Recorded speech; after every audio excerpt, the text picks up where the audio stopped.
What defines the best footballer in the world? Is it the number of goals scored? Is it the ability to dominate both club and international football? What happens when a player has an extraordinary season, yet is overlooked for the most prestigious individual award in football? Throughout its history, the Ballon d'Or has often sparked controversy and debate. This video will explore 10 of the most shocking Ballon d'Or decisions where the deserving players were snubbed. Don't forget to subscribe and hit the notification bell to stay updated with all our football content.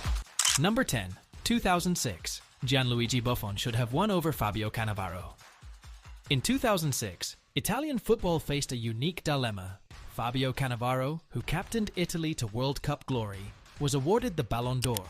While Cannavaro's leadership and defensive prowess were pivotal in Italy's success, Gianluigi Buffon was arguably the more influential player.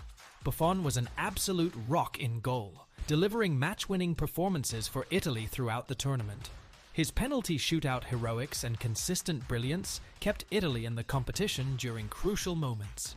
Furthermore, Buffon remained loyal to Juventus during their relegation scandal, something that added to his legend.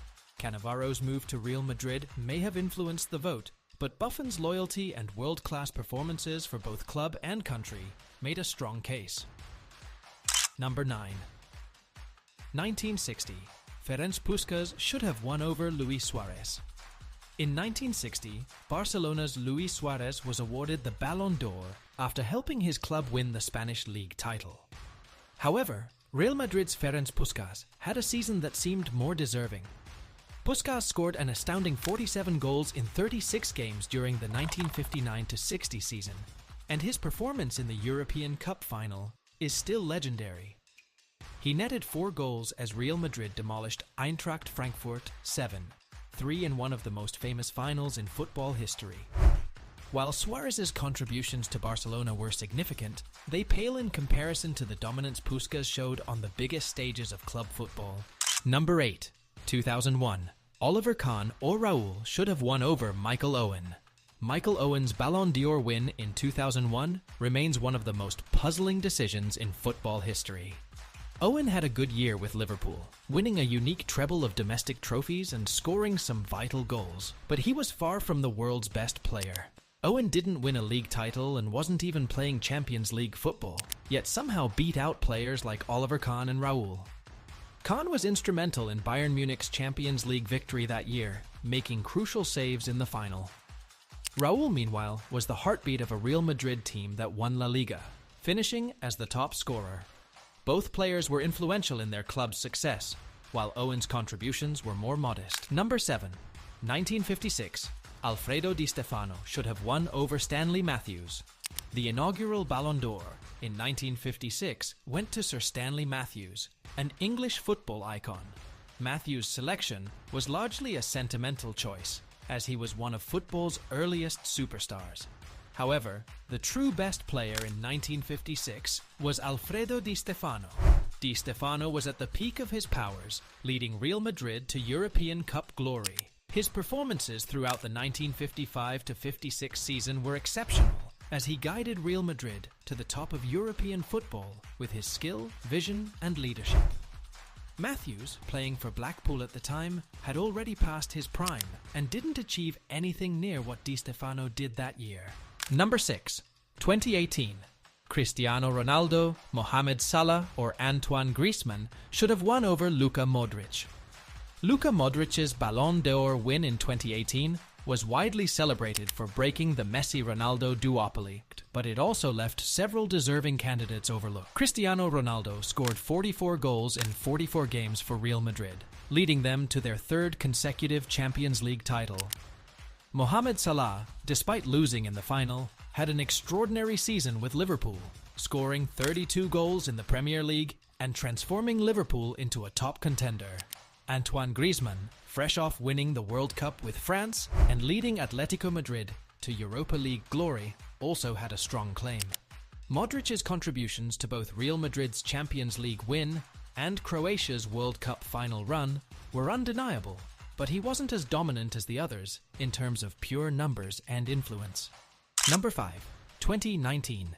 Virgil van Dijk should have won over Lionel Messi. Virgil van Dijk's 2019 season is one of the greatest ever by a defender. The Dutchman was the backbone of Liverpool's Champions League winning side and transformed them into Premier League title challengers. Van Dijk was the defensive general who guided Liverpool through the toughest of fixtures, dominating in the air and on the ground, and even scoring crucial goals. Despite these achievements, the Ballon d'Or went to Lionel Messi, who had a strong season with Barcelona, winning La Liga. However, Barcelona's shocking Champions League exit at the hands of Liverpool, a comeback spearheaded by Van Dijk's leadership at the back, raised questions about whether Messi truly deserved the award. Number 4. 2013. Frank Ribéry should have won over Cristiano Ronaldo. In 2013, Bayern Munich were the most dominant team in Europe, winning the treble of Bundesliga, DFB Pokal, and Champions League titles. Frank Ribéry was at the heart of Bayern's success, providing crucial assists, goals, and creativity throughout the season. Ribéry's impact was clear, as Bayern smashed records domestically and conquered Europe with ease. Despite this, the Ballon d'Or went to Cristiano Ronaldo, whose individual goal tally was undeniably impressive. However, Real Madrid did not win any major titles that year, which makes Ronaldo's victory controversial. Ribéry's influence on his team's success was much greater than Ronaldo's, and the French winger was seen as the driving force behind Bayern's historical season. Yet, the award ultimately favored individual stats over team success, leaving Ribéry without the recognition that many felt he deserved after such a remarkable year. Number 3. 2010. Wesley Sneijder should have won over Lionel Messi. Wesley Sneijder's 2010 season was the stuff of legends. He was the creative engine behind Jose Mourinho's Inter Milan, helping the Italian side win a historic treble that included the Serie A title, the Coppa Italia, and the Champions League. Additionally, Sneijder played a pivotal role in the Netherlands' run to the World Cup final, only to be denied by Spain in extra time. Despite these extraordinary achievements, Lionel Messi won the Ballon d'Or, despite not even reaching the final stages of the World Cup. Sneijder's exclusion from the podium in favor of Messi, Iniesta, and Xavi was baffling to many, given that he had outperformed all three in the biggest club competition and reached the World Cup final. Number 2. 2003-2004. Thierry Henry should have won over Pavel Nedved, Andriy Shevchenko. Thierry Henry's peak at Arsenal remains one of the greatest periods in Premier League history, yet he never won the Ballon d'Or. In both 2003 and 2004, Henry was at his very best, scoring goals for fun and creating countless chances for his teammates. In 2003, Henry registered 20 assists, a record still unbeaten in the Premier League, and followed that up with 30 goals during Arsenal's unbeaten Invincibles campaign in 2004. Despite these performances, the Ballon d'Or went to Pavel Nedved in 2003 and Andriy Shevchenko in 2004.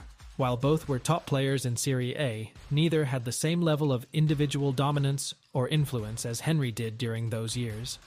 Number 1. 2020-2021. Robert Lewandowski should have been recognized. Robert Lewandowski's 2020 season was one for the history books. He led Bayern Munich to a historic sextuple, winning the Bundesliga, Champions League, DFB Pokal, and more. Lewandowski scored 41 Bundesliga goals, breaking Gerd Müller's long-standing record, and was the top scorer in Europe's elite competitions. Despite this remarkable feat, the 2020 Ballon d'Or was cancelled due to the COVID-19 pandemic, denying Lewandowski the award he so clearly deserved. Even in 2021, when the award was reinstated, Lewandowski was once again overlooked, as Lionel Messi was awarded his 7th Ballon d'Or, largely due to his Copa America win. However, Messi's final season at Barcelona was far from his best, and Lewandowski's dominance for Bayern Munich made him the true best player of the year. That's the list of the biggest Ballon d'Or robberies.